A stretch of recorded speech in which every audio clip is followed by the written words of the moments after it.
Yeah, that's right. Joining us now to discuss New Jersey Congressman Jeff Van Drew. Congressman, good to see you today. Thanks for coming on. Always good to be with you. Thanks for having me. Let's talk about it. Your initial takeaway from what Director Wray testified about yesterday, and then where we're going to go from here. And do you think it was adequate enough? I know there's so many questions still unanswered.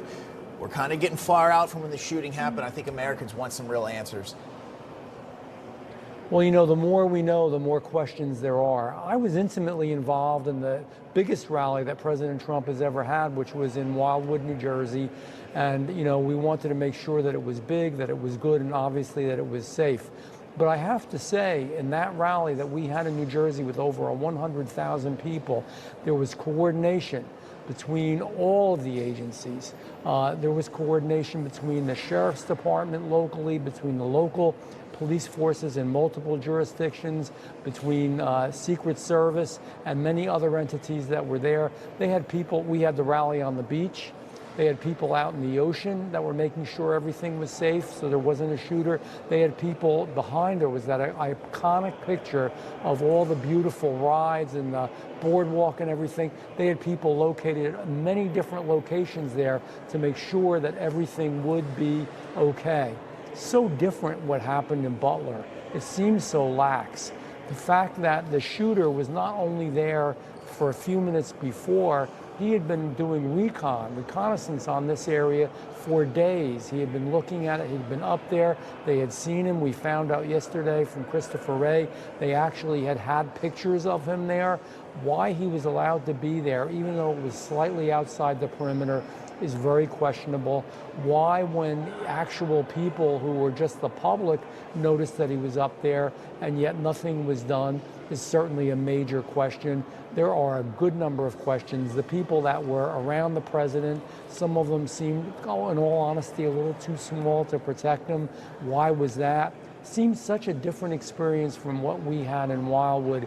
Those questions have to be answered. One more thing I'll say. And I asked this of, Christopher Wray when he was there, Director Wray of the FBI. Are we so worried about being politically correct, about the use of pronouns, about quotas, that we're not getting the best, the smartest, the brightest, the most focused people to actually work, whether it's in our military, our FBI, our Secret Service, because the number one job they have is to not making sure that they're using the correct pronouns for names, but to make sure that they're protecting the American men and women that they are there to protect. Congressman, I want to ask you about something that we're just learning about. Christopher Wray yesterday in his testimony said that he was not yet sure conclusively whether or not Donald Trump's ear was grazed by a bullet or shrapnel. Newsweek went on to run a report. The initial title was "Donald Trump Might Not Have Been Shot After All." His son, Donald Trump Jr., pushing back, quite angry about that headline.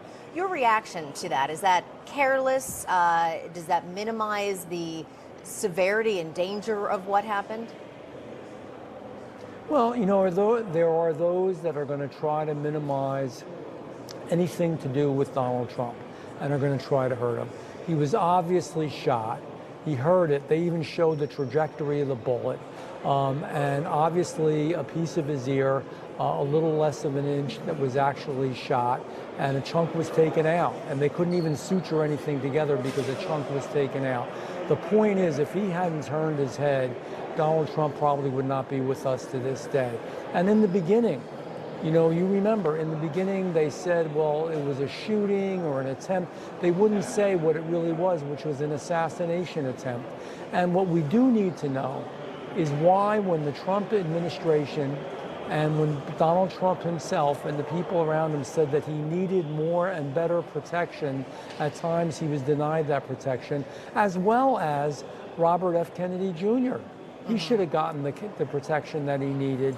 Obviously, when he's lost two family members in the past that were assassinated, certainly he should have been protected. Yeah. They need to do their job. Their job, like the military's job, is to protect the United States of America. Their job is to protect the individuals that need to be protected to the very best of their ability. and not worry about all this political stuff. I'm tired of politics, especially woke politics, getting mixed in with the job at hand, which is to protect the American public and American leaders. And Congressman, I think millions of Americans feel the same way you do. Right. Congressman Jeff Van Drew from New Jersey. Appreciate you coming on, sir.